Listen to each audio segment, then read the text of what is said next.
Halo, gue Tuca, tukang cerita. Cerita orang, suara gue.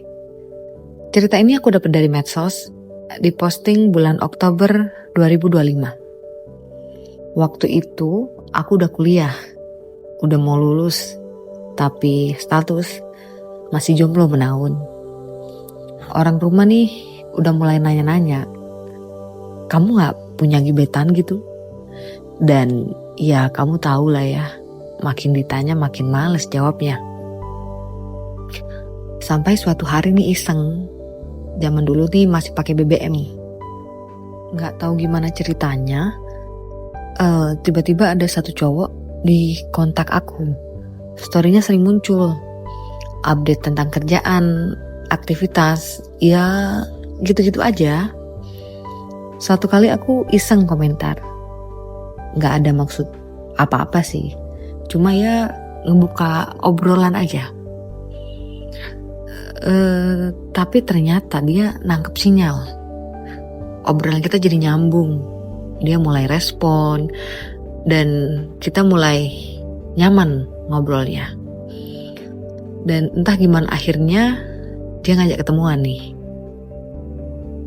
Aku pikir ya udahlah ya. Secara fisik dia nggak ada masalah. Dari foto-foto juga yang dia posting yang aku lihat nggak ada yang aneh. Ya standar laki-laki biasa aja lah. Lalu kita ketemuan. Dia ngajak makan di tempat mie. Katanya tempat dia kuliah dulu tuh sering makan di situ. Rame, enak. Ya aku iyain aja. Dia datang jemput aku naik motor. Aku langsung naik, nggak mikir macem-macem. Ya udah, sepanjang jalan kita ngobrol, obrolan ngalir gitu aja. Ya aku kira dia sih ramah ya, sopan, nggak ada yang gimana-gimana. Aku pikir wah, ini kayaknya orangnya bisa asik juga nih. Sampai pada akhirnya kita sampai di tempat makan itu. Pas turun dia parkir motor, taruh helm dan mulai jalan duluan.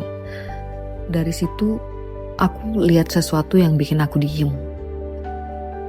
Dia pincang, langkahnya gak seimbang, kakinya agak pendek sebelah. Aku langsung kaget, istighfar. Bukan karena jijik atau takut, tapi karena refleks hati aku kayak yang ngerasa kaget. Kayak, oh kok aku gak siap ya. Ada perasaan bersalah yang susah banget dijelasin. Aku tahu dia gak mau dikasihani, aku tahu dia gak pengen kelihatan gak normal. Tapi di saat itu, hati aku tuh bener-bener berantakan. Aku ngerasa jahat banget. Cuma gara-gara hal ini, satu hal fisik, aku jadi gak nyaman. Jadi selama makan, dia tetap nyenengin, ngobrol santai, ngebahas hal-hal ringan, bahkan bantuin aku pesan menu karena aku juga bingung mau pesan apa di situ. Tapi di dalam diri aku sejujurnya, batin aku berperang antara berusaha menghargai dia sama rasa nggak nyaman yang nggak bisa aku tolak. Abis makan, dia ajak aku ke kafe. Ya aku iyain aja. Di sana dia cerita lebih banyak soal keluarganya, soal kerjaannya. Tapi aku udah gak bisa fokus. Aku cuma berusaha tetap jadi teman ngobrol yang baik tanpa kelihatan ada yang berubah, ada yang aneh. Malam itu ditutup dengan dia nganterin aku pulang. Dia bilang, makasih ya udah nemenin, seneng bisa ketemu. Dan aku juga cuma bisa senyum kaku bilang iya, makasih juga. Abis itu dia sempat ngechat lagi. Dia cuma bilang makasih karena udah mau diajak ketemu dan makan bareng. Gak ada ajakan lagi buat ketemu, cuma ucapan terima kasih itu aja. Dan aku masih inget banget malam itu.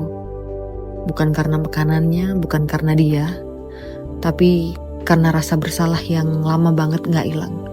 Bukan sama dia, tapi ke diri aku sendiri. Karena ternyata dibalik semua yang aku kira, aku udah cukup dewasa. Tapi ternyata aku masih punya bagian diri yang belum siap buat nerima seseorang apa adanya. Segitu dulu Cerita orang udah, sekarang giliran lo buat mikir, lo sebenarnya lagi cerita atau lagi diceritain. Kalau lo punya cerita juga, kirim ke gue, biar suara lo gue yang bawain.